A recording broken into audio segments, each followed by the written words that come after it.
Wedding history, especially in the ancient world, is it's a little bit like inspirational quotes on the internet. Like, it's just an onslaught of misappropriated information, half-truths. But always attributed to Marilyn Monroe. Always. Nelson or Mandela. Eleanor Roosevelt. Welcome to Vanity Veritas, where three vain friends dive into the history of beauty, fashion, and culture, trying to figure out how we got here and why we care so damn much. We're your hosts, Elizabeth Urbanzik, Christina Cole-Geddes, and Chelsea Feltman. You already know what we do in this show. If you don't, go back and listen to season 1. We could really use those numbers. Christina, you're up today. What are we talking about? Friends, welcome back to Vanity Veritas Season 2, Too Vain to Veritas. In fairness, that's not my joke. It's Chelsea's joke. Spring's in the air today, guys, and the date of recording is April 26, 2025. I don't know about either of you or you listeners, but I am getting ready for the annual onslaught of weddings. Today's episode, we are Yeah. See, really exciting topic. No one has any opinions about it.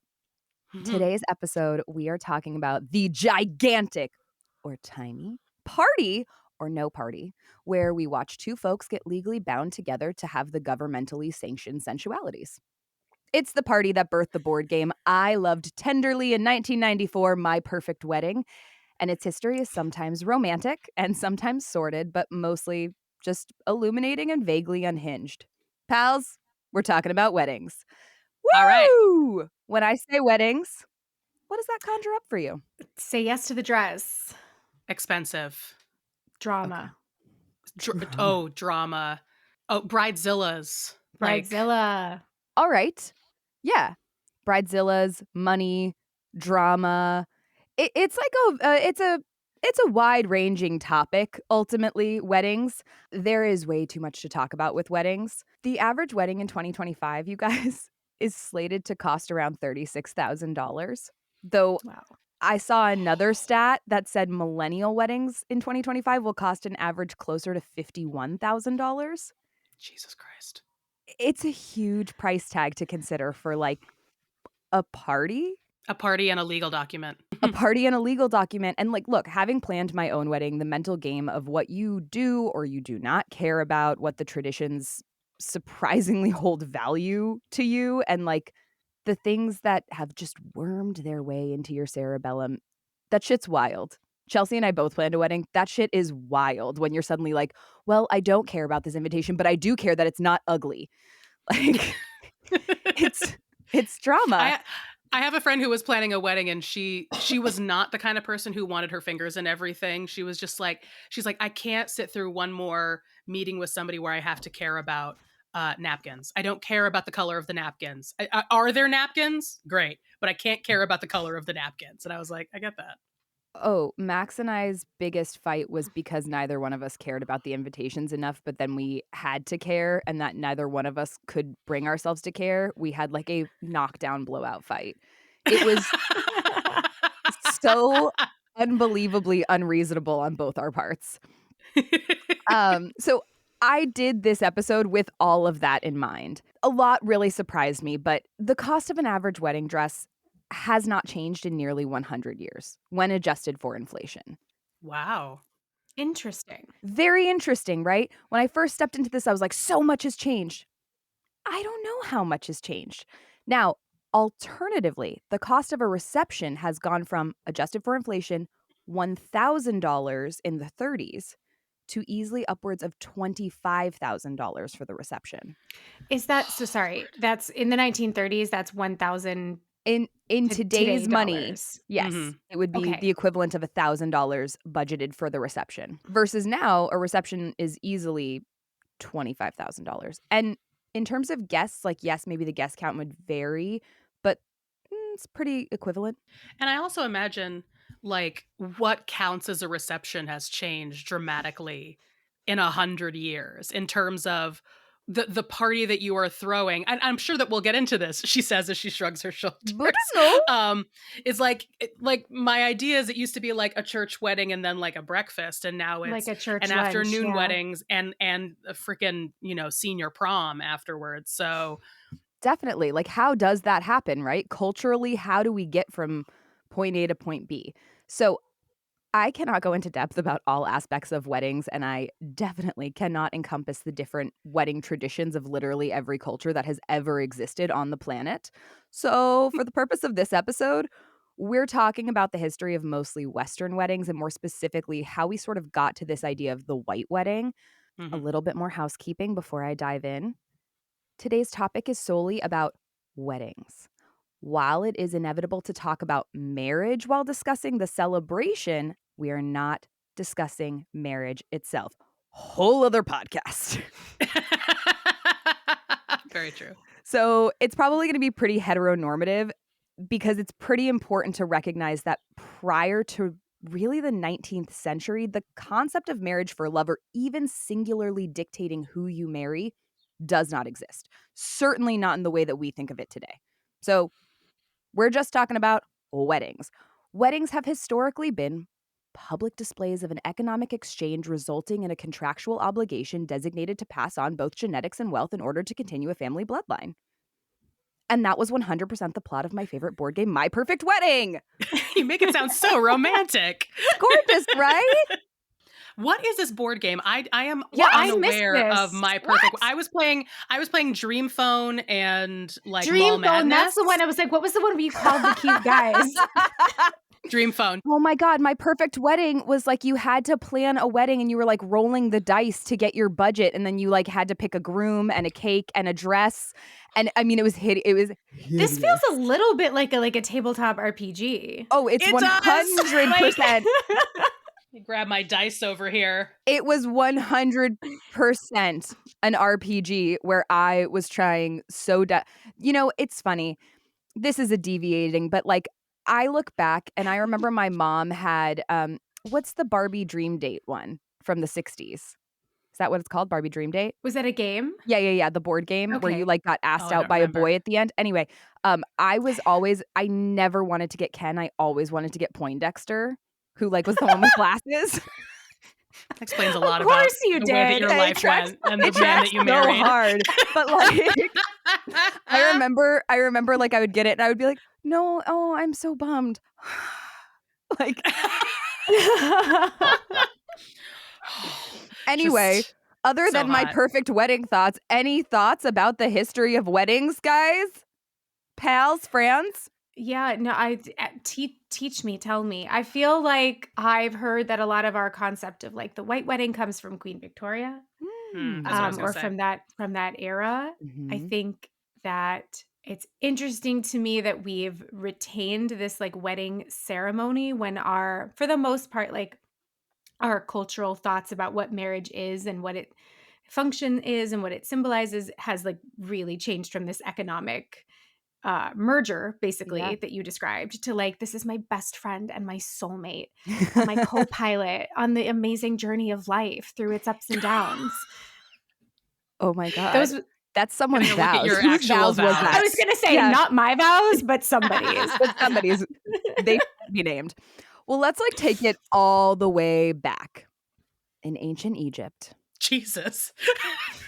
there were no weddings. I know, I'm so sorry, but like the tradition mostly centered around an agreed upon union between two families. And basically, when the woman crossed the threshold into her husband's house, she became his wife. That's it. That's the total.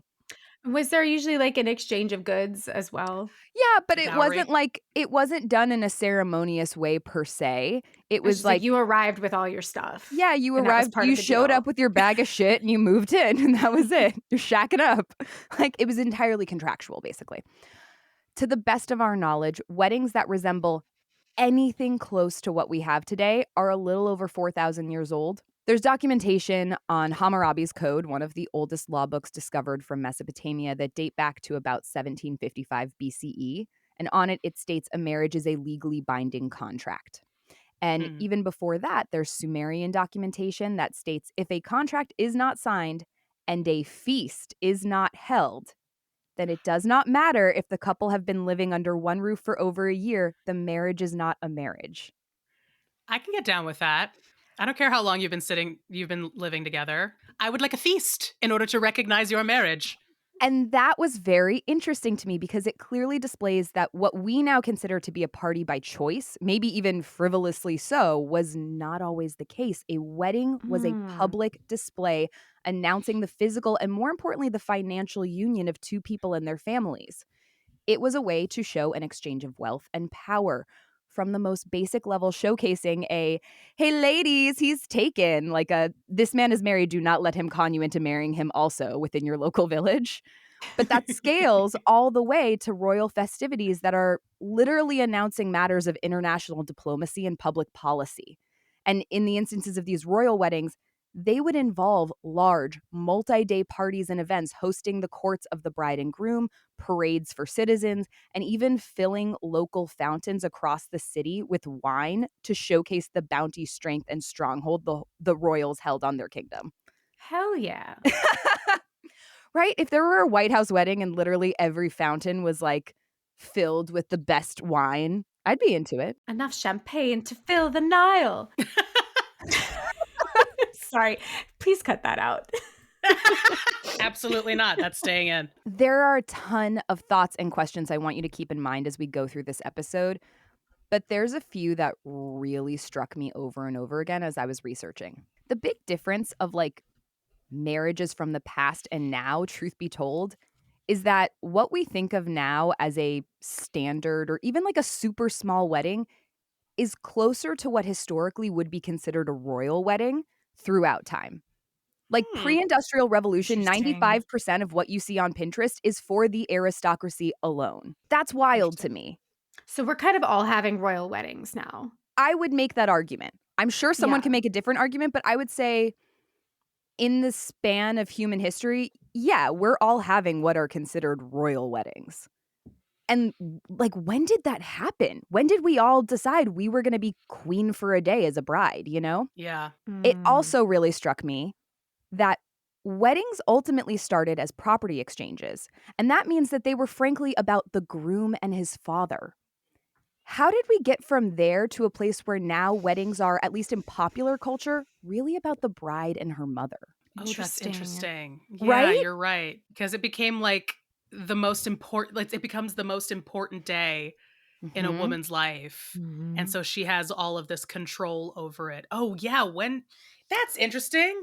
Teach me, Christina, when did that happen? And here's the thing. I don't even know if I can say I have hard and fast, like, this is exactly when it happens. I really do hope you guys interject throughout this episode.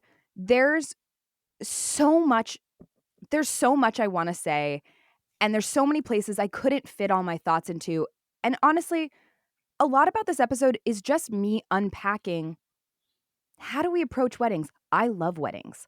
I really do like weddings, but there's also all this intense pressure and just all sorts of vibes. I spoke to several wedding experts. I spoke to a very, very high-end planner in Los Angeles. When you Google what a high-end wedding, what a luxury quote-unquote wedding is, the average of a luxury wedding is between $100,000 and $500,000. Jesus Christ. The starting wedding budget this wedding planner would take was $500,000. That was the lowest budget wedding that a high-end Los Angeles wedding planner would take. And that a high-end wedding would be, she said, within the millions for less than 40 guests. Jesus Christ. Wow. I mean, here's the thing.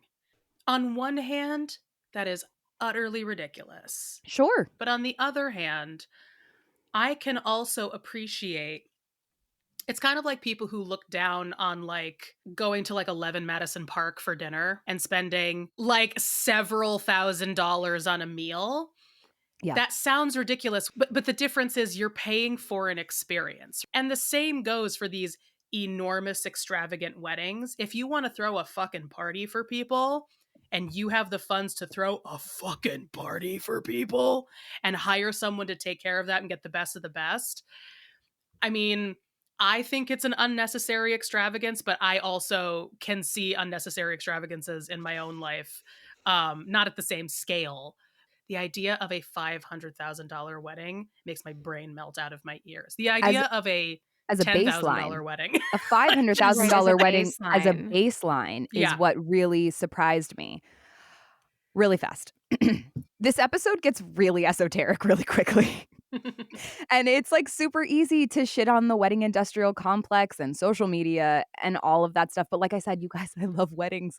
And it's like not fun to shit on it because I think it's boring. It's an easy argument to make and it's boring and it's uninteresting. And instead, I want to support everyone doing whatever the fuck they want to do. Whatever the hell makes you happy, do it. I support you. And what makes me very happy is sharing fun, weird origins and historical facts. So I think we should play a game. Yay! Okay. I am going to name some standard wedding and bridal fare, and I'd like each of you to give me your best one-sentence guess of its origin. Spoiler alert. Wedding history, especially in the ancient world, is like, it's a little bit like inspirational quotes on the internet.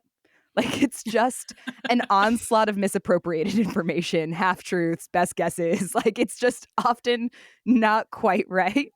But always attributed to Marilyn Monroe. Always. Nelson Or Mandela. Eleanor Roosevelt. It's really, really good. So just know that this might be a little dicey sometimes. I'm giving you the best research I could get. Welcome to the game of They Did What? Chelsea, Elizabeth, I'd like you to each give me your best answer to these questions. Okay. What is the origin of the bridesmaid? I'm going to say the origin of the bridesmaid is like the lady in waiting, like a lady's maid, like that, somebody who helps the bride get ready. And as time changed, it turned into your friends as opposed to the people you employ or who are obligated to work for you because of some feudal system. That's my guess. Chelsea, do you agree? Yeah, my guess was similar, that it would probably came from a wealthy bride bringing her servants into the household. Great. Incorrect. Bridesmaids were designated decoys dating back to ancient Rome and ancient China, although similar stories litter history. Often, it's presented as a group of women in identical garb as the bride to distract the evil spirits. But practically speaking, brides across history usually were carrying their dowry on their person as they headed to their wedding and were more susceptible to thieves. But there's also a lot of like recorded history about like rogue men trying to steal the young beautiful bride. So the idea is like hopefully he takes your best friend in her matching mauve dress from David's Bridal and not you. This is a D&D spell. It's called mirror That's image. amazing. You cast mirror image on yourself so that the enemy goes for your mirror image and not you. Oh my god, that's so funny. Oh god, love this. Okay, all right. next. Decoys, love it. Decoys. What is the origin of crossing the threshold? I mean, I feel Well, like you you said- mentioned it at the beginning. Yeah, Yeah. when you cross the threshold, you're like, you that become was the official your husband's like property. Yes, this Or was a you gimme become part putt. of their- This is yeah. a gimme putt, but yes, much like ancient Egypt and ancient Greece and other cultures, once you crossed your husband's threshold, you were his. It has a lot, I think, also to do with, in ancient Greece, a bride was believed to be abandoning the gods from her family's home and taking on and currying the favor with the gods of her husband's family home, or the gods that the home was dedicated to. It's not at all confusing. Next question. True or false? According to French tradition, the bride and groom are to drink one sip from every glass that contains leftover wine at the end of their reception to prove not one drop of love goes to waste. in a post-COVID world, that sounds so disgusting. Is this a trick question? True or false? True or false? I believe it's true that they did that, but maybe for a different reason. Like maybe you're trying to pull a fast one on us. I'm going to say true before germ theory. Who that would sounds know too weird that to drinking not, other people's not wine? be true.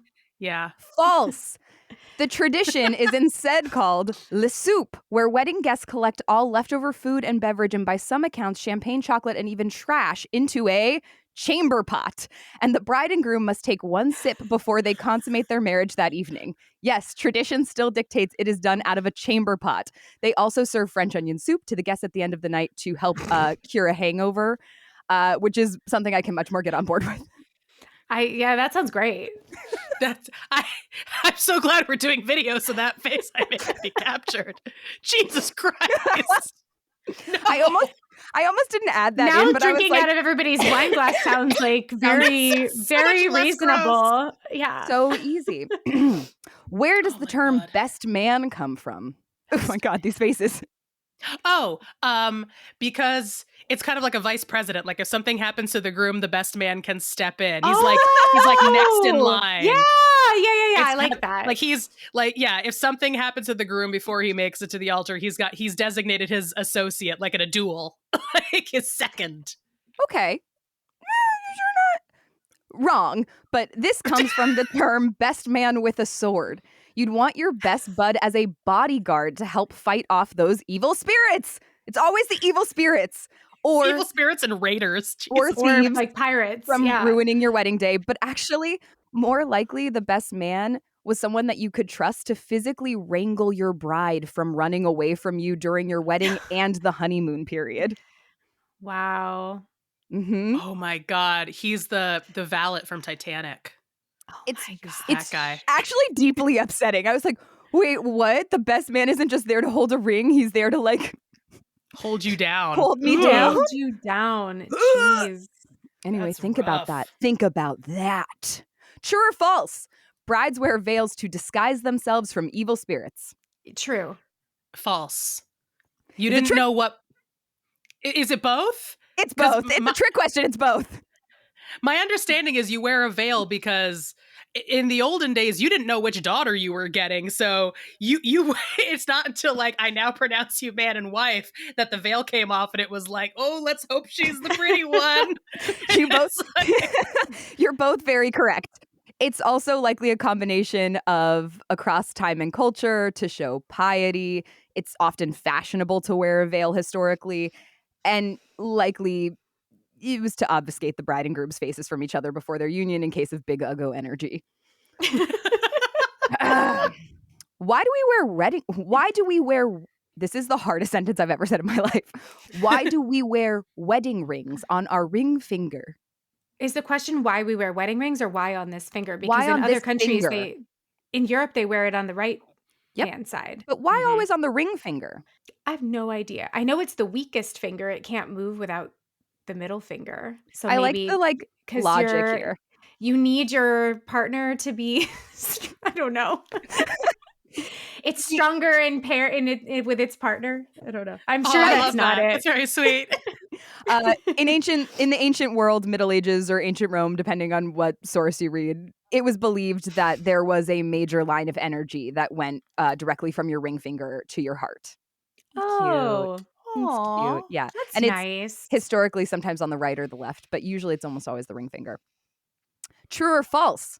Princess Grace Kelly of Monaco had to pay her husband a $1 million dowry upon their marriage in 1956. I feel like that's true. That's got to be true. False. She paid a $2 million dowry. Oh my God. $1 million was from her family inheritance, and $1 million was from her very own money she'd made as an actress. In 1956. Wow. Infuriating. That's crazy. That's wild. The wedding march was originally written for Queen Victoria, but was not finished in time. Correct. That's Mendelssohn. Mm-hmm. It's the right time period. That's why we love having Chelsea around. Mendelssohn died kind of young. I don't know. It feels there's a grain of truth in it, but you're probably trying to trick us. No, the wedding march was written by Felix Mendelssohn in 1842 for a production of Midsummer Night's Dream. Oh, interesting. Uh-huh. It was only popularized with non-fairy weddings after Princess Victoria, Queen Victoria's daughter, walked down the aisle to it in 1858. Interesting. And by some accounts, I don't have again, the wedding facts are so slippery. People love throwing shit out, just being like, yeah, that's the fact. By some accounts, I saw that once Princess Vicky starts walking down the aisle to this in 1858, that's the first time a bride walking down the aisle to music becomes standard. Oh. Yeah. Again, take that with a so grain funny. of salt. That's something so ubiquitous in every wedding. Yeah. So, yeah, interesting. Wait, I'm wrong. Sorry. I need to defend my music degree because so the Mendelssohn Wedding March is da da da da da da da da. That's the Mendelssohn. Y- The Here Comes the Bride is from an opera by Wagner. I You're just need right. to. You're right. I'm so sorry. It is the da da da da da da. But Yeah. I am a Sorry, plebe. I have a master's in music. I can't get that wrong publicly on the podcast. And I'm like, yeah, that's the one. I'm just like over here like a dingbat. Thank you for the correction, Chelsea. True or false? In ancient Rome, the bride was kidnapped from her family's home as part of a wedding rite. I feel like, okay, so in the Bible, there is this passage about like We are a biblical podcast. keep your lamps burning, or like the bridegroom cometh. I'm failing Sunday school, whatever. But there was this idea of waiting up all night for the groom to come and like whisk you away. So I feel like it did happen at some point. There was kind of like a staged kidnapping. Elizabeth? I mean, that sounds like a pretty good argument. They would come with. Yeah, I'm with Chelsea. It sounds true. True-ish. The rite was Just called... let us have one, Christina. I'm Let's have sorry. one full answer. Tell me you're not loving this, Everything's though. a trick with you. Come on. No, I am loving it. There's so much random shit about weddings, and I was like, how am I going to talk about this? And I was like, it's just more fun to play a quiz. It's true-ish. The rite was called Domum Deductio, which also sounds like a fake spell. Like, Domum Deductio. Deductio. It was a ritualized kidnapping that involved your best man. Yay. And in likely most cases, it was probably more like the groom sort of just picking up the bride and parading her to his home. But at minimum, there was like a performative element involved. So it was very in fashion that the bride was supposed to be like scared of the wedding, but also very anticipatory, but like afraid, and that grooms were supposed to be violent, like that it was supposed to be like, oh, my, like, so at the lowest like a pantomime. level, they're definitely pantomiming, yes. Undoubtedly, there are documents of instances where that must have been a genuinely terrifying beginning to your marriage, and like, yikes. Mhm. Yeah. A little more fun. Last one. True or false? White wedding dresses date back to the founding of Rome. False. False! That's a Queen Victoria thing, right? Because Yes! white fabric is so expensive that like it became a whole thing. The idea of like a white wedding dress was such a extravagant expense because it's impossible to keep clean if you're like a working class woman. Oh, that's interesting. I always kind of assumed it was her kind of like displaying sort of like that Victorian like modesty and simplicity, as opposed to wearing like a gold brocade or something. But what you're saying is also so true. Like it's so impractical to wear white. You're both sort of right, and you're both sort of wrong. So let's talk Great. about it. You saying that Adam Ruins Everything lied to me? No. It's just more complex.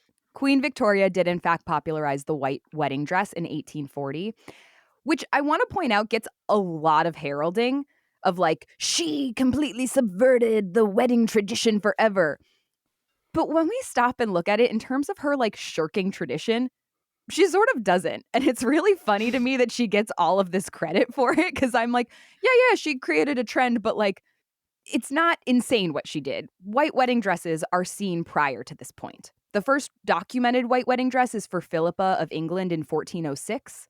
Catherine of Aragon wore a white satin dress to marry both Arthur, Prince of Wales, and his brother, King Henry VIII, which, like, I did wonder if that is where the bad luck of seeing the bride in her dress comes from. It's like, Interesting. You've like married their brother or something. That's probably not a good sign.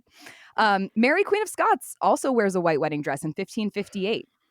White wedding dresses are not outrightly unheard of, but they are, as Elizabeth pointed out, more impractical.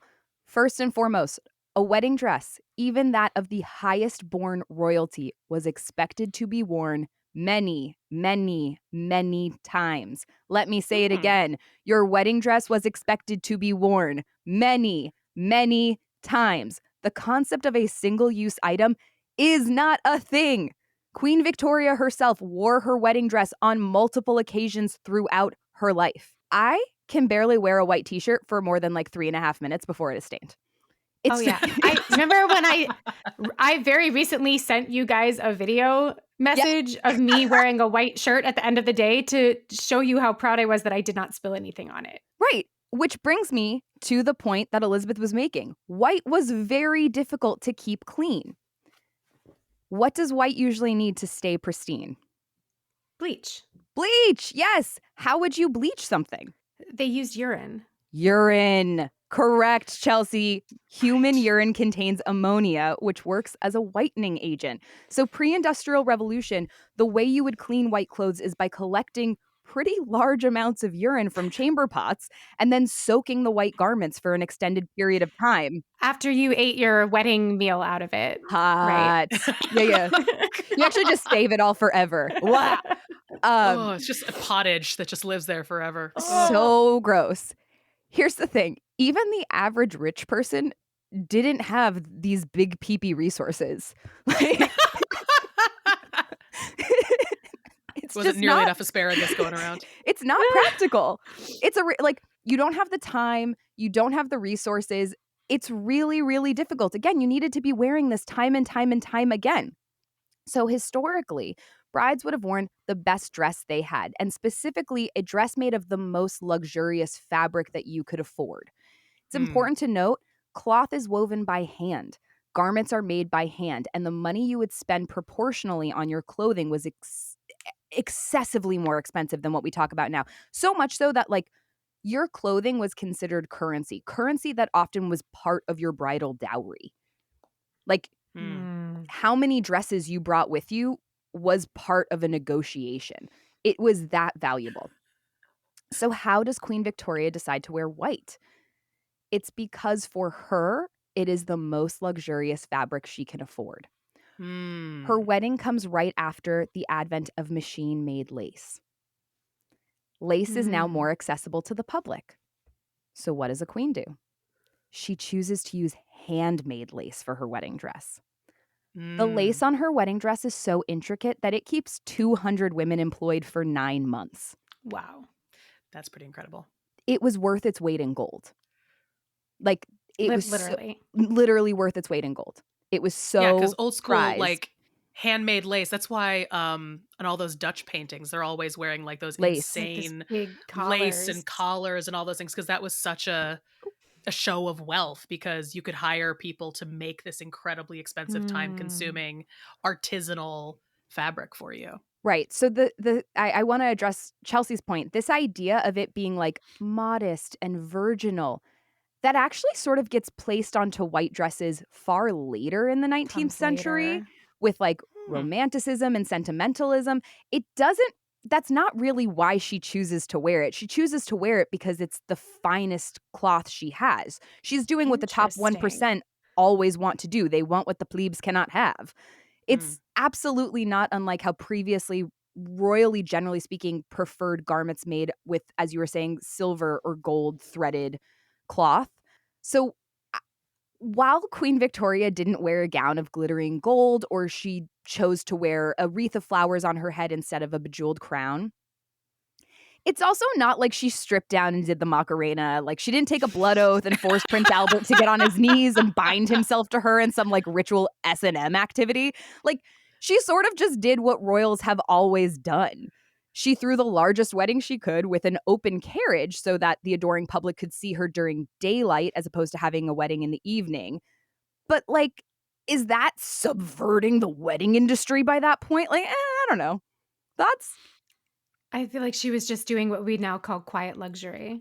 Absolutely. She was a rich princess doing what rich princesses do. It also, I wasn't sure if I was going to talk about this, but you're bringing up such a great point. It also reminds me a lot of like Marie Antoinette and her Petite Trianon phase when she's like cosplaying peasant. Because I did wonder that too, like by choosing to wear a wreath of flowers, by choosing to kind of like the flowers she carried were very representative of domesticity. I was like, is this her way of being like, I'm not a queen, I'm just a woman? You know, and like, I'm just one of the girls. I'm just a very rich milkmaid. The uber wealthy love to be perceived as relatable in some way. And especially on a wedding day, there's this like intense virtue signaling that happens. across history. And it's interesting because Queen Victoria is like not accepted to that. There's definitely this thing of just being like, I'm not wearing a crown today. Today I'm just a girl in love with her husband. You know, like this continued thing. And one thing I came across that I thought was so funny is Queen Elizabeth II. You know, she's getting married during a war. I believe she gets married in 1945. I don't have it directly in front of me. But she's getting married at a time when fabric is rationed. It's very, very difficult for most women to get a garment made out of silk, let alone like even, you know, it's difficult for women to get a garment made out of rayon, let alone the finest silk that Queen Elizabeth II would have. And Queen Elizabeth II made this like big show of how she saved her ration coupons to buy the cloth for her garment. But like what no one talked about was that the English government gave her 200 additional coupons. Your extra queen coupons. Yeah. So I just like, I just thought that was so funny. And we kind of see that now of like these things of being like, I had a really intimate 40-person elopement. But like what I was saying earlier, it's like But it a cost multi-million dollars. Yeah. Like, Yeah, you had it at like a resort in the mountains somewhere that nobody can get near. Like, right. unless you have a black Amex, you're not allowed into the Only space at accessible all. by private jet. And we all sat on the floor on pillows, and a shaman waved a feather over our heads. And it was just so intimate and quiet. And then you're just like, this is Marie Antoinette levels of out of touch. But that's what I'm saying is there's some amount of this like, and it's sort of done in like a very immense virtue signaling. And I find it really funny because it does span time. I do want to say one other thing. Historically, this idea of the white wedding dress, you'll hear people say it as though there's like, you can see it time and time again in history. That's true, but it's also kind of a fallacy in that white wedding dresses are sort of like white marble statues from ancient Greece and Rome. Like, it's not that accurate. It's what has survived. And that's in part because, generally speaking, if you could afford a white wedding dress, you were wealthy. So your garments were probably more easily taken care of. Also, if you see a white wedding dress, people are much more likely to preserve it because you know it's special. So it's much more likely to get care and be given to a museum or someone who can preserve it. Sure. The other thing is generally speaking, if you were just a degular bride, you were wearing your dress over and over and over again. You were handing it down. You were cutting it apart to make other things. Like, it's likely it just didn't survive. It's like armor. It's like when we think of like a suit of armor. Yes. Like what survives in a museum as opposed to what maybe actually saw What battle. was actually used. Yes. It's like the stuff that you see that is like ornate and stuff. It's like anything that was useful would have been broken down and turned into other things. Like that's just Right. utilitarian. Right. Comparatively, Queen Victoria's white wedding dress gains popularity for a few reasons. One is that she's married just as women's magazines and printed media are able to be rapidly and widely distributed. Oh, wow. Within her lifetime, she also, as I said before, wore her wedding dress very publicly on multiple occasions. She was able to be photographed and have those photographs be published in her lifetime. She also happened to enter the bridal zeitgeist at a time when manufacturing could make finery far more accessible. Machine-made lace, ready-to-wear clothing. Hell, by her death, synthetic fabrics that mimicked silks and satins were becoming readily available. The beginnings of dupe culture was upon us. Yeah. So now we live in a world where you can get anything you want on Temu. We live in a world where flowers are not rarities that you're waiting for 1 month out of the year. They're available year round. And frankly, depending on your budget, you can have the rarest flowers any time of year. All of these things have slowly inched us towards this idea that we can and that we should have a day that looks like something for a royal. Because I saw it on TikTok. That's it. That's the end of the episode. No. This collective ideal of what matrimony should look like is a huge turning point, and it happens over and over and over again as we like slowly begin to inch our way to the average person having this big ass wedding. Any thoughts? It's so funny that you mentioned dupe culture because as you were as you were mentioning that, I'm like, yeah, all of a sudden, these things are so much more accessible to people. They're seeing the ways that they can recreate this luxury, Yeah. and everything starts to sort of transform. And you're like, well, I can do that. It's not going to cost as much as Queen Victoria's did, but I can get close enough. Um, and that's something that I see a lot in people doing like having weddings. And again, it's like the difference between what your vision is and what your budget is, Yeah. because I have certainly seen people who do not have the budget but think they can throw a really fancy wedding, and then it ends up coming off really tacky, because they can't quite find the dupe. They can't quite lean into the fact that they can't afford that. There's a finesse to being able to access something very fancy and luxurious, on a budget. Mhm. So yeah, that's definitely something I've seen. I also just like in my experience, you can't imagine what things cost as soon as you put the wedding label on them. And you Mm. also can't imagine how quickly those costs add up. Like Oh my god. my wedding cost more than I could possibly have imagined. It's Same. on the low to end of average from what you quoted. But like I think I fully believe we were going to have a $10,000 wedding. Right. Mm. It I could not fathom that it was going to be more than that. And it just kind of happens. And I really yeah. admire people who truly are like, nope, get married in the backyard. It's a potluck. It cost us, we spent $100 on the table linens, whatever. Like I really, really admire that. But I think that if you want to do it for cheap, you have to want something very different than this Yeah.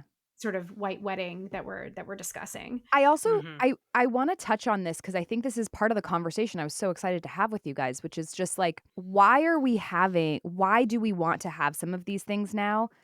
Alright, so we've talked about all this crazy ass shit. What did a normal wedding actually look like generally? Pre-industrial revolution, if you were of the poorer castes, it looked a lot like a potluck. Your community would bring you a specially brewed mead. Have you ever had mead? It's terrible. Your community would So bring gross. you a specially brewed mead or ale to the gathering, and neighbors would bring food and small goods for your new home. The bride and groom and guests would, generally speaking, wear their finest sartorial offerings, usually in rich colors, because rich colors meant more time in a dye, more time in a dye meant more money. And even as we creep into the 1920s, the 1940s, all the women's magazines are telling about how you can cut a train and turn it into a cape, how you can do like a finer, simpler wedding suit. Like the idea was to be economical. And this idea of a disposable dress is so fucking new. Honestly, it basically comes about in the 1950s, 40s, maybe ish. And it really sort of like takes on a new degree when in the 1960s they invent the paper wedding dress. Sorry, what? The paper wedding dress, which is fully designed to be thrown away. It's like a paper plate. Think of it like a paper hospital gown. Like a hospital gown. Yeah, It's yeah, open yeah, in the But like like back. like a single use. yeah. I'm just thinking like a single use paper version of something that ordinarily is Yes, yes. In the multiple 60s, a use. paper wedding gown became popular because people were like, "Listen, you're not wearing it more than once. Why would you Wait, spend do you have a picture of this? Yeah, hold on. Please I'm tell me just you have a picturing paper like a wedding big dress. napkin with a hole cut in it, You're like not a like totally a off. poncho. You're Well, not I think you totally know what's so funny. I was one of my favorite interviews with Liza Minnelli. She talks about how her father, Vincent Minnelli, was also a costume designer, and he used to create outfits for her out of tissue paper and like crepe paper and Yeah. safety pins. And he used to Oh, like is that create her these on the incredible things. Oh That's my actually pretty goodness! cute. It does look like a hospital gown, though. Let's It be does. honest. It has Yeah. the vibe. It does look like a hospital gown a little bit, but also the thing I loved about it was that there was a lot of accounts of like brides would wear a longer one and then they'd cut it off at the reception and have like a little mini dress, or if they got married at like a little chapel and then would have a party at their house, they'd just like chop it off into a mini, which is hilarious because Lauren Santo Domingo, very, very famous heiress, she's the founder of Moda Operandi. She was an editor at Vogue for a little while. She had this like insane, elaborate wedding, I think in Cartagena, and she had a couture gown that she cut off with scissors at the I've seen reception. that. Okay, but Yeah. isn't that just like the most insane display of wealth? Like I have this Yeah. couture gown and I'm so rich, I'm just gonna cut it up. But think about that in contextualization with the origin of a paper dress. Yeah. But Yeah. and also just in terms of like Yes. there's something that happens like 50s and 60s and especially into the 80s and 90s where things are so much cheaper and more Yeah, accessible, and so you can have this sort of like disposable dress. right. um and so back in the day, if you cut a dress in half, you're like, oh, that's fine, keep the fabric, I'm going to use that for something else. And Exactly. nowadays it's this insane wealth status because you're like, oh, that's such an expensive garment that I always buy, that I'm going to buy once, hopefully, Mhm. and preserve Yeah. forever. And then somebody who is so rich is like, oh, this one thing that is couture that I'm going to buy, and I don't even need to preserve it. Fuck that shit. Cut it in half. Like the implications Yeah. and the context under which somebody is chopping off a very expensive garment are completely different. Like the what that implies Yeah. completely changes depending on context. Completely changes. The thing is, though, is that as we saw in like department store episode and my tuberculosis episode, because I have a niche, um, is the way we start talking about the white wedding dress changes so drastically so early, but it doesn't actually change the facts. It takes almost 100 years for us to get to a place where a white wedding dress is ubiquitous, essentially. Because in 1870, an American etiquette guide, The Art of Dressing Well, would insist that from the millionaire's daughter to the mechanic's child, there is always one rule, that the bride must be white throughout, dress, veil, gloves, slippers, wreath, or bonnet. All must be of pure white for a full dress bridal. So that's a recommendation in 1870, but like it doesn't really take full effect until 1910s, 1920s, where it's like rich people are almost always wearing white, to like 1970s, where pretty much every bride is wearing white. Hmm. You know what I mean? Yeah, Mhm. it takes a minute for it to practically take effect. And again, it's Yeah. because of what is accessible. You can say that a woman should wear white, tip to tail for her wedding, and a lot of women are going to look at them and be like, I can't afford that shit, or like, what are you talking about? Like, I'm going to wear something. Like, it's going to take a minute for the culture to change and for that to become the Hmm. standard.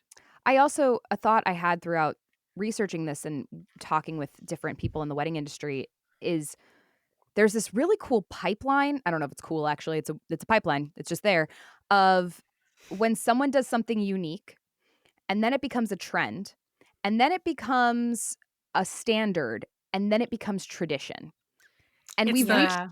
That trend cycle. right, but we've it's reached a the it's point The the now life cycle of a trend. the where the gender white reveal.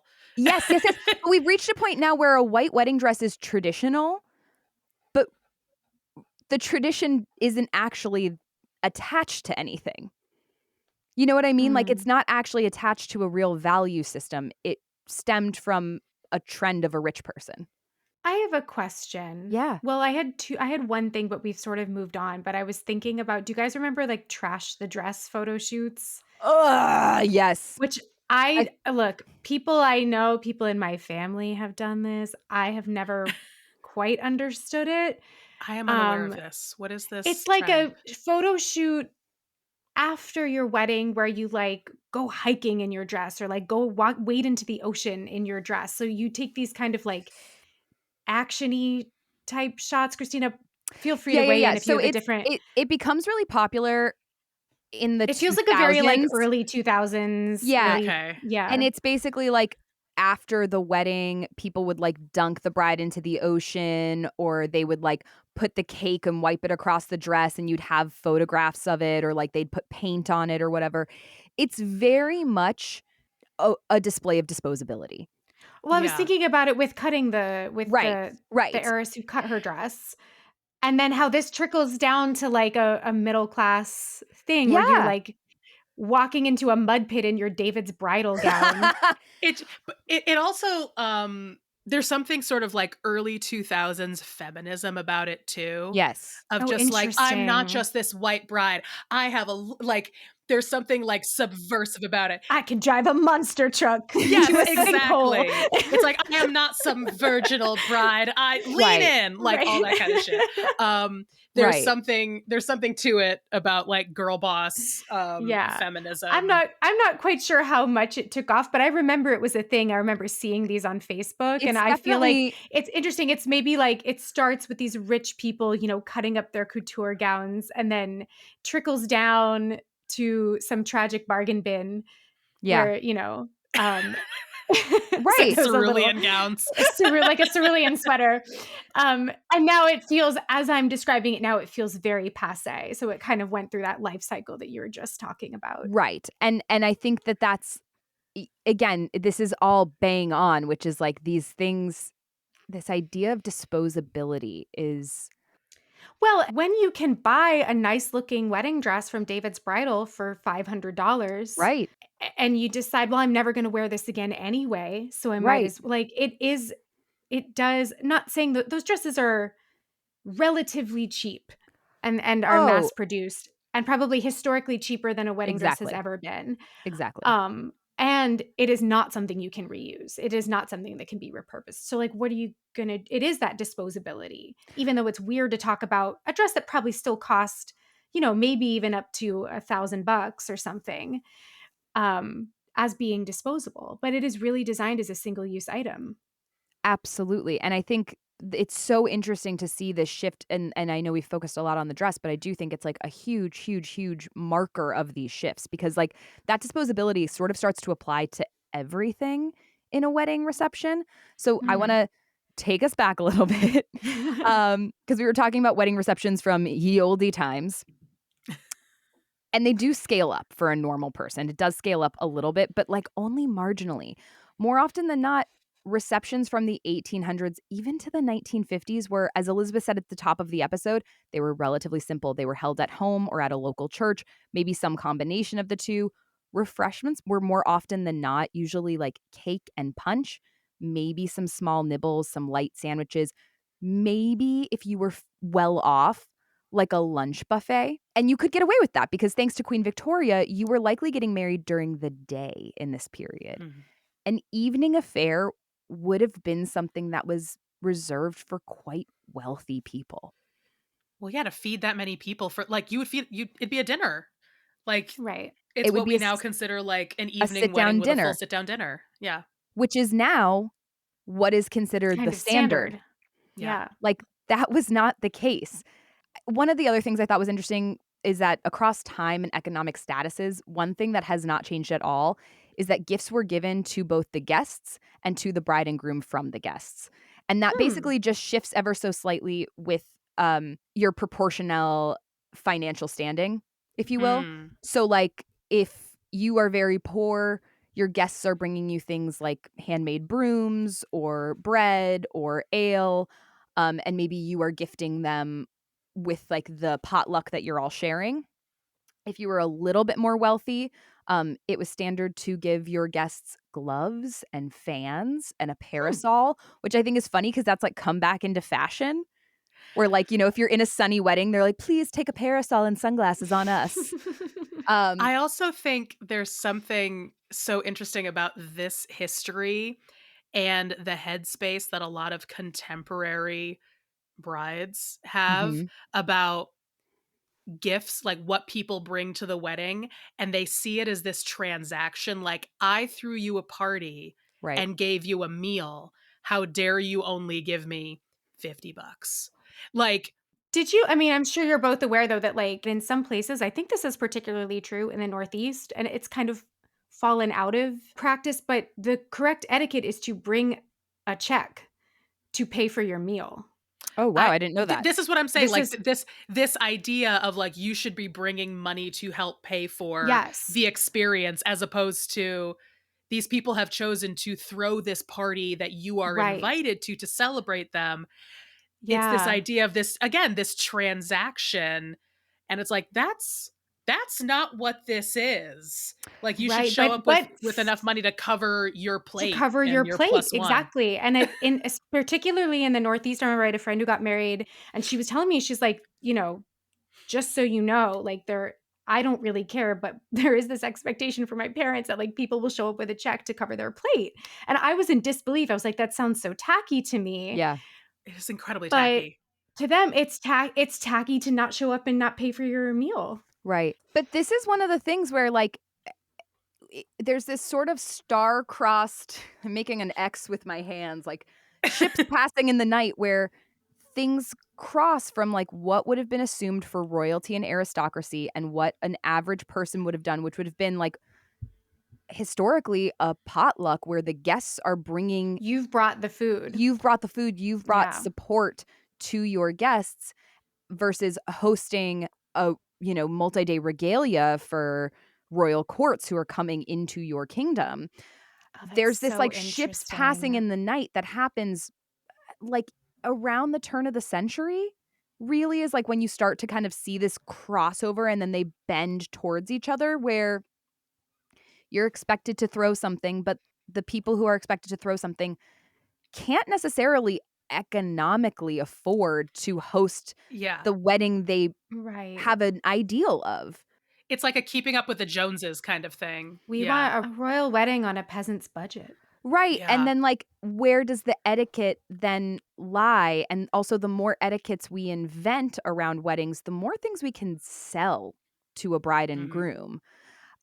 There's definitely this tipping point somewhere around Princess Vicky's wedding in 1858 that I mentioned earlier, Queen Victoria's daughter, where, like, we start to see the beginnings of, like, pavo weddings are normal, and then we get us to where we are now, which is, like, every bride deserves her day on Say Yes to the Dress. Like, it Mm. really starts to bend in 1958, and then, like, in 1920 to 1950 is when we really start to get what we now know as the wedding industrial complex. Mm. So, a lot Mhm. of things get there, 1850s and 1920s is when we have access to women's magazines, department stores, the advent of modern advertising campaigns comes into play. Go listen to the department store episode. Um, but like I said, the actual wedding industry as we know it today developed slowly between 1920 and 1950, which probably the pinnacle of its grasp when we really like nail in this is a wedding industry and we are selling a very specific idea is the very famous De Beers advertising campaign developed in 1947. Are you guys familiar with this? I mean, I imagine it has to do with diamonds. The diamond engagement ring. Yes and no. It's where we get a ubiquitous diamond engagement ring. Diamond rings are not unheard of. Royalty has been putting diamonds in rings forever, and a wedding ring is very common, especially for women. It dates back to ancient Rome, ancient Greece. Like it's a designation of the contract you've signed, essentially. But De Beers in 1947 invents the ad campaign "A Diamond Is Forever." They do this because the Oh. mines in South Africa open and there's actually a ton more diamonds available, and so they realize that they can have lower cost diamonds for the average person and they can sell them diamonds. Around this time, commercial jewelers also realize that they can sell a groom a ring and a second wedding band. So 3 rings now are common and that becomes like a diamond ring is synonymous with an engagement ring. Yeah. And can I ask a question? Yeah. I imagine that in the distant past, much like your wedding dress might be the finest fabric you had or just the finest dress you already had, I imagine that the ring is a family jewel that Yes. already exists and is given as a symbol or as like as an exchange. If Uh, you're not wealthy, there's no jewels in your Who's going out and ring. buying a like the idea that we Yeah. go out and buy a ring specifically for the wedding seems No. like a modern marketing tactic. It's 100% a modern marketing tactic. You would have probably inherited a ring from a family member if you could even afford a piece of jewelry. Like it wasn't standard if you weren't of a merchant class that you would have a ring designating your marriage. That's a ridiculous concept. Prior to commercial jewelers selling a groom's ring, most grooms didn't wear rings. The thing that really pushed grooms' rings was that most grooms were going off to war starting in the 1910s, and they wanted Ah, something to remember their wives by. So they Huh. really only take off halfway through the 20th century. Like, it's only in World War II that they become something that is, like, standard. interesting. That is wild. Interesting. That makes total sense in terms of just like patriarchy and gender. that they wouldn't Yeah. wear something No. like that. That is very interesting. It's sort of like the era that grows of like companionate marriage and choosing a partner that you love and care for and wanting to remember them as you go off to war. That's very interesting. It's a very romantic notion. It doesn't come as a surprise when we're kind of like in World War I and World War II, we're seeing this like heightened period of elopements, which Mm. elopement until the late 19th century was a very derogatory term. It only meant you were leaving a marriage to abscond with someone else. Oh, Oh, it wasn't like you really? were that's No, wild. It's I all kind of like thought it also included like running off without your family's blessing. that yeah. only starts in the late 19th century. Interesting. Etymologically, that is not what it means until very modern times. So it's also why Interesting. like elopements even through to the 19 like 30s are still spoken with like a lot of negative connotation. Also, I mean, of course, like if you're going without your family's blessing and things, but it has a connotation of like you are There's like an abandoning. adultery aspect. Yeah, yeah, yeah. And like a con aspect, like Hmm. that Interesting. you are like leaving someone to go have a second marriage. Huh. Um, Something happens around 1950 to now. To me, there's a very clear pipeline of royal to aristocracy to celebrity to influencer to you. By the 1950s, women's magazines and Hollywood studios are giving a glimpse into your wedding articles with a lot more details in them than were previously disclosed.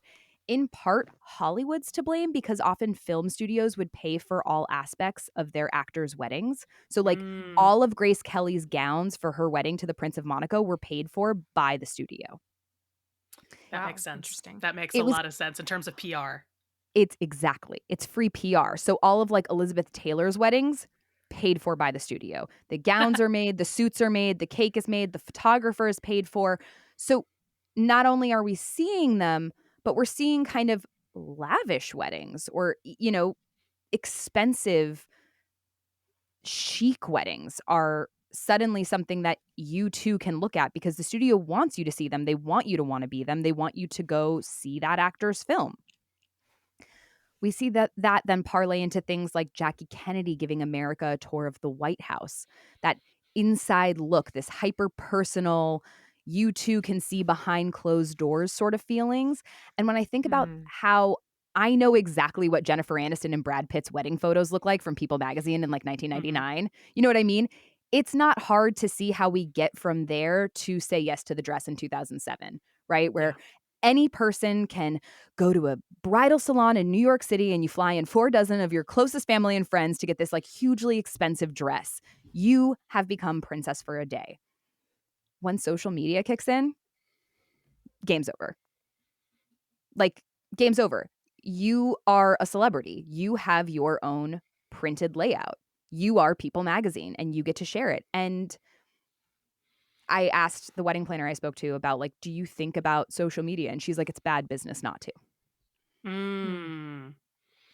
That's fair. Because I mean, that's how you find wedding photographers. That's how you find planners. That's how you find like all of those things. You check out their social media. What have they done in the past? Like it's your easiest, it's your lookbook. But also it's like when you're planning your own wedding, you think about now how it's going to live on forever on social Mm. media. You think about how it's going to be perceived. You have a wedding hashtag. You have a photo booth so your guests can take photos and publish them from the wedding. Like, yes, it is, I think, first and foremost about being present and present with your guests, but also like I think it would be lacking a critical eye to not acknowledge that an immense amount of wedding planning in 2025 is about how it will be presented and perceived on Instagram. Which is something that we didn't think about 100 years ago. You would have a wedding album, You or if didn't you think were about it 10 a years ago, but 15 years ago. but still, like, you know what I mean? Like, only the people who were, like, famous enough to be photographed and put in magazines and newspapers had to give a Yes. shit about how anything looked aesthetically or how extravagant it was. Otherwise, it was Right. just your family and It's just a photo friends. album in your house or Right. Exactly, like a framed picture. You know, it's like it doesn't live on in the public imagination in the same way. 100%. Friends, there's so much we could talk about. Like, there is so much wacky history and so many things I want to say about this. I also know between the three of us, we have attended an obscene amount of weddings. We all have things to say. We have opinions. Mhm. So we've come to our last position. We've come to our end of the road where I would ask we play another little game, unsolicited advice. I've asked everyone to come with pieces of advice for both the guests and those who are planning the wedding. I would like each of you to get ready because you will have 30 seconds to defend your take. Who would like to begin on advice for the bride and groom? I'll go. Okay. Chelsea, on your mark, get set, go. Okay, my first piece of advice is that the vegetarian or vegan meal needs to be acceptable. Yes. Look, maybe we don't eat meat, but we still have normal adult appetites. I'm gonna need more than 3 bell pepper slices resting on a kale leaf. Make it something that you would eat. There's no excuse for shitty vegetarian option. Thank you. Time. Wow, beautiful. I agree with that advice immensely. All right, Elizabeth, Mhm. are you ready? I'm On your ready. mark, get set, go. If you want to have a simple wedding, have a fucking simple wedding. Go to City Hall, go to a restaurant. That is all your wedding needs to be. The more you say, I want a simple wedding, and you start adding shit on top, all of a sudden it gets more complicated, and all of these people in your life have to jump in and make it happen for you. And that might not be what they signed up for. They might not all want to have to deal with the logistics of the party 2 you seconds. invited them to. Just have a fucking simple wedding. Oh, beautiful. I think both of ours felt really personal.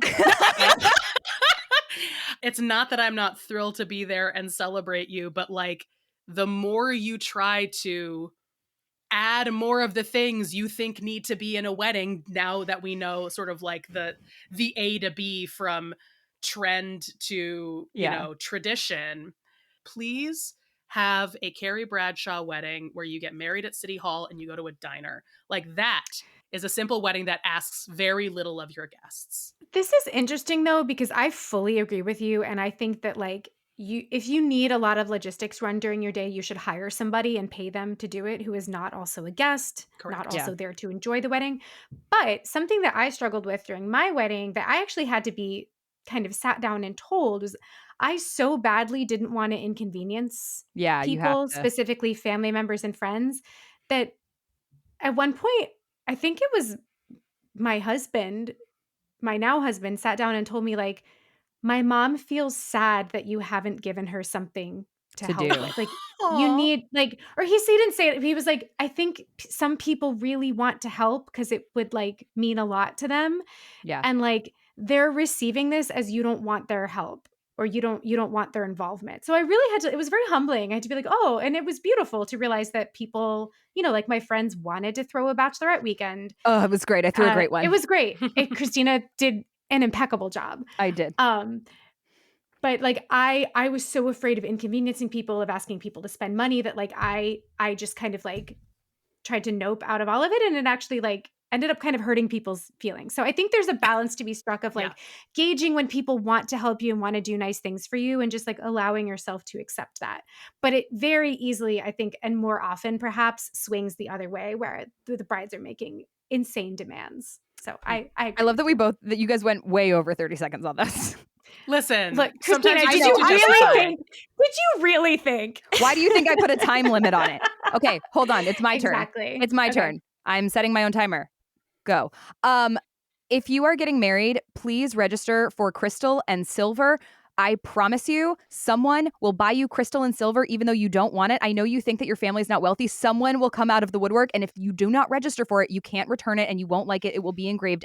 Also, do not register for anything that is monogrammed. Do not put you and your husband's initials on anything, because if ever you get divorced, you have to take away and divide the plates that say Mr. and Mrs. Do not do it. Trust me. Okay. Dum, Wow. dum, dum.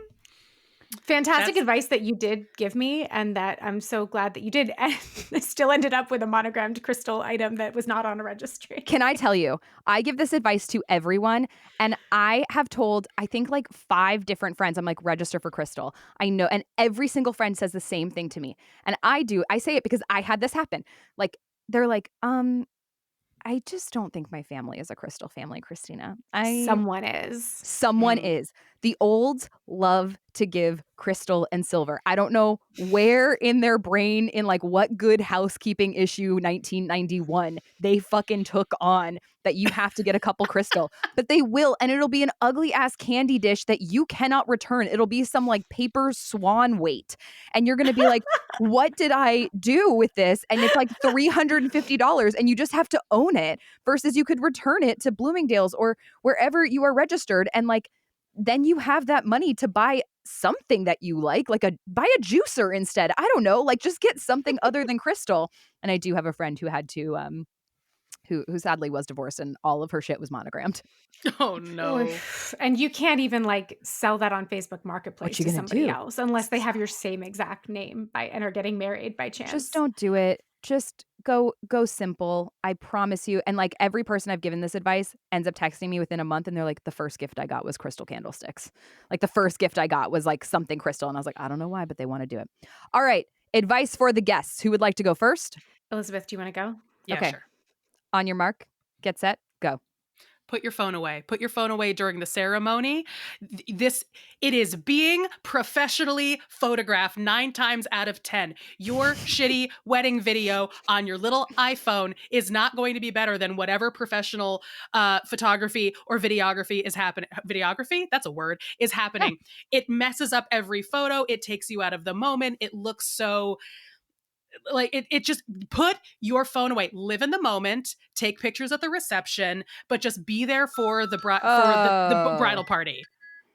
I almost said You're bride and here. groom. I'm like, Agreed. come on. Can I tell you, that goes back to what we were talking about though, is that like the guests are now taking Yeah. photographs of like your day, Mm-hmm. which is a whole And thing. nothing's away. worse than getting your professional wedding photos and seeing a picture of someone holding up their phone taking Exactly. a video of Yeah. your wedding. It's always like your happened to Aunt me. Mary just holding up an iPhone in the middle of everything. It's like, I Aunt love Mary, you, put Aunt it away. Mary. Yeah. When I officiated a wedding, one of the first things I said was, ladies and gentlemen, the brides have they have a professional photographer here, so please put your phones away and just be here with us. Yeah. So your Presents. iPhones aren't in every fucking That's picture. great. Okay, Chelsea. Can I just add a disclaimer? Yep. My advice for the guests turns into advice for the bride and groom. I love it. Okay. I'm On your going to mark, try to keep it. You know, I'm not going to keep it get under 30 set, seconds. All right. go. Okay, guests. Read the dress code. If you don't know what the dress code means, ask. Yes. Mm-hmm. Understand it is I'm going to go way over the timeline. Go. We are in an era where we don't have a shared understanding of these dress codes that used to be like, people used to know exactly what they meant. So if you don't know, just ask. Show up wearing the appropriate clothing. The flip side is if you're throwing the wedding, do not make up a fictitious dress code Me. that doesn't mean anything. Okay. Don't roast me. What No, I beachy did white this too. tie? I said, okay, here's the thing. I said creative cocktail. Yeah, I And said for the California most- cocktail. Yeah, I think I was inspired by you. But people, I wish I had just, okay, here's the, can I share a story? Yes. Yes. So a friend of mine got married a while back and she wrote on her invitation that the dress code was formal. When I got there was a whole mix of people dressed from, I would say, cocktail to nice day at work. Business And casual. I was like, how did we get here from formal? Yeah. Because everybody has a different idea of formal. Everybody has a different idea. Now, I think that by putting formal, she was smart because most people think a nice dress and a blazer is formal in today's world. So for the most part, people showed up, somewhat dressed up. But it just really, like, I'm really glad that I asked her what she meant. And I think that more people should just do that. I Yeah. think in our current era of everybody wanting to dress as comfy as humanly possible, formal just means like not jeans. Yeah, yeah, Not And yeah. right, it's like you have to be specific in saying cocktail, black tie, right. beach, like casual, backyard, like whatever it is, be very clear about the Be vibe because specific formal is a relative term in today's day and in today's age. world. Yeah. Sorry. You Just look like like you were going to blank say chicken. something. No, No, I was, I but then both was. of you like cocked your heads like cats, like I little was cats gonna at the exact same say, time. I really thought I killed it with creative cocktail, but a lot of people dressed down. And I kind of, it's Hmm. fine. Like, it's fine. I don't look back at those pictures and like feel upset about that. Yeah. But, or maybe I do a little. I I was don't gonna know if say I'd be. our crew did not. The No, crew, my crew showed up looking yeah, we looked immaculate. unbelievable. We sort of looked like a mafia family. Like You're right. jewel What tones, velvet, there were furs. It was like we really took No, the one of my memo. favorite my, ones I've ever heard was Upstage the Bride, which is Oh, or like I that's love like love that. a that. wedding like where you come in like no, look Your fucking finest. amazing. Come in your best, whatever Yeah. that means to you, but like Upstage the Bride is a really fun one. If you I already like first of all, if you are that. secure in yourself as a bride and Yeah, you're yeah, just yeah. like, I know I'm going to look incredible because it's me and this is exactly how I want to be. But it's like, no, like telling your guests, fucking go for it. Yeah. Bring your best. I think that Right? is sensational. We did California cocktail, which I'm like is an annoying one, but also everyone Makes sense 100% though. got the memo because we were like, it's LA, it's the dead of summer, it's gonna be outside. Like, yes, we want you to be in cocktail attire, but like it's fun, it's colorful, it's like don't wear all black. And no one did. It was great. Like, ugh.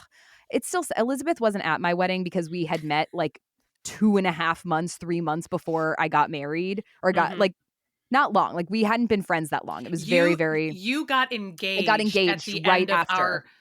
once Mm. so when Christina and I met, we were working for a company for giving museum tours, and right after both of us sort of like passed our 3-month I got engaged. process, she got engaged, and so it was like the timing was so bizarre for me to be Yeah. invited to her And it was like wedding. we got married pretty fast. We got married within 9 months, and so it was like Yeah. we were developing a great friendship, but it's one of those things of like it's so funny that you weren't at my It's really wedding. fun. You It's just, so and I'm strange. sure there are people at your wedding that you Yes. don't talk to anymore. 100%. You know what? Like, Here's the thing. I have 3 pieces of very quick advice. One is for the bride and groom. My friend told me this and it really helped me. When you are planning a wedding, your wedding is a snapshot of your life in that moment. Do not focus on it having to be forever because if you do, it will make you crazy. I Mm. wish I had thought even more about that at that time. 2, if you are a guest, this is my number 1 guest thing. Check the fucking website. It is 2025. check 90 the website. Yes. Read Check the website. the information. Oh don't my god. if you truly cannot find it on the website and you are like baffled by something by, like Montauk chic light beach formal, then yes, ask your bride or groom, hey, what does that mean? Ask a clarifying, very specific question. But do not be fucking texting the bride and groom being like, what's the hotel block again? Go check the website. It's on the website. Go look at the website. That's my only advice. That is my other piece of advice for guests. Don't text the couple on the day of the Wait, wedding with so fucking funny. questions. Do not they should not even have their phone on them. They should not be But looking like at their wait. phones. like do not text. They are busy. It is their Christina, Chelsea- do you have a day. story? Chelsea, Oh were my you God. involved in this? All of my New York friends, you do remember it, see? All of my New York friends during the rehearsal dinner and during our wedding texted me hundreds of messages. I didn't have my phone, but I'm not kidding. When I got to the hotel room both nights, I had over 100 text messages that were like, Christina, we're out of bread. Can you get the waiter to come by? We need more bread. The salmon's a Absolutely little not. dry. The salmon's a little dry and we'd like more of the white bean dip. It went fast. Like just hundreds. And they still to date think it's the funniest thing. And it is. Like it's funny. It's funny if it's not legit, if they're just being like assholes and Yeah, being like silly. we But were doing, it was a bit, we did not expect you to respond. The No, and I website thing didn't, but it was amazing. the website thing cracks me up too. Like my best friend got married in New York City, and so much of their families flew into New York and they were not New Yeah. York people. And so many of them were like, well, where do we stay? Where do we go? What do we Check do? the And it's website. like, first of all, check the website. Second of all, it's not Papua New Guinea. It's New York City. There are 8,000 resources for you Yeah. and a map. Find things to do and places Right. to stay. It's not Right. hard to plan this. Yeah. But I don't know. Everybody sees New York City and they're just like, Wait. "No." I have Yeah. one last piece of advice. One last. I'm sorry. Bride and grooms, or whoever's planning this wedding, groom and groom, bride and bride, whomever. They and they. Whatever you would like to happen during your wedding, tell the guests.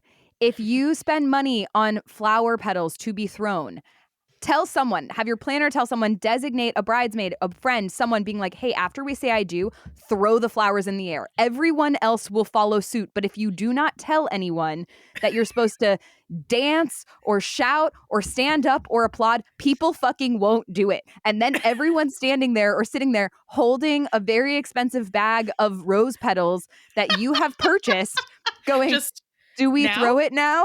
Do Now? we? And then they don't. And then you're walking to the reception, all looking at each other going, were we supposed to throw that? What do I do with these? I don't know. I would also say, in the same vein, understand who your family and friends are Yes.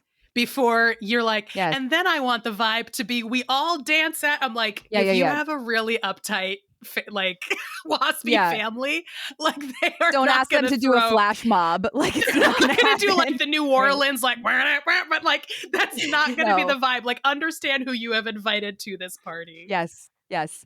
All right. I think we got to wrap this up. We've like covered so much, and I knew we needed a safe space to air these big thoughts and feelings. Any takeaways, pals? I love the connection that you made for us about the idea of something starting as a trend that then starting as like an interesting thing that then becomes a trend that then becomes a tradition. Yeah. And that I think is really fascinating. And also the keeping up with the Joneses of it all, how Yeah. royalty, celebrity, and influencers have created this image of what a wedding should be. And therefore, the people who don't have that same affluence or those same resources will try their damnedest to make it happen. Yeah. And how that ends up affecting the people who come to your wedding and what they have to do, or how you are able to enjoy that, or what you expect of your guests in terms of showing up with I can't believe the showing up with a check thing. That is so goddamn tacky. Because if you're throwing a party for people, you shouldn't ask them to, pay for it.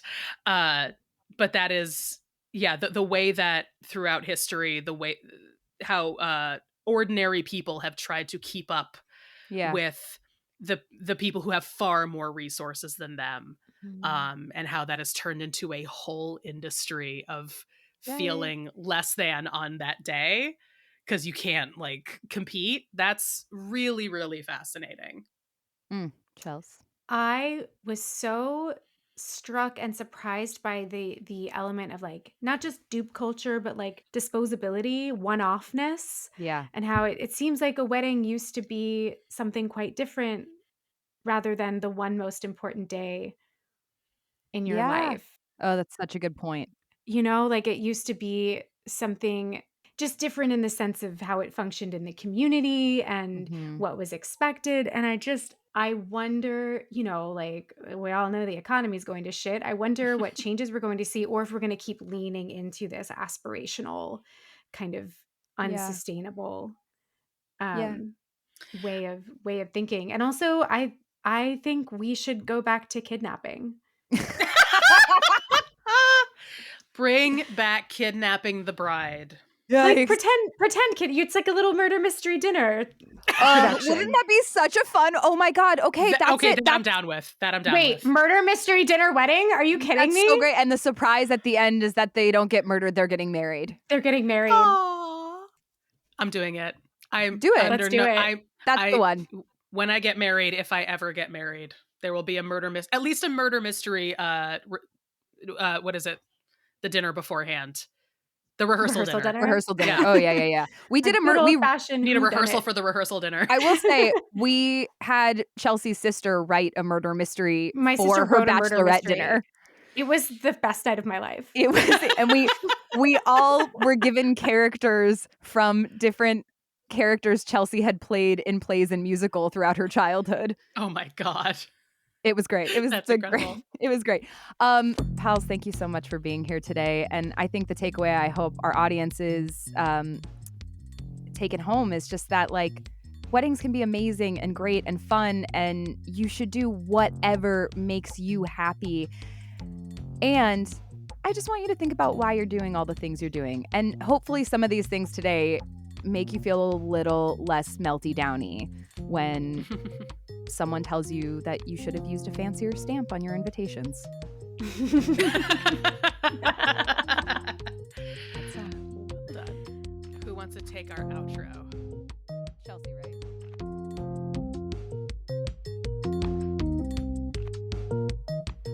And that's our show. Thank you so much for listening. If you liked this episode, please tell your friends and be sure to follow us on social media at Vanity Veritas Pod.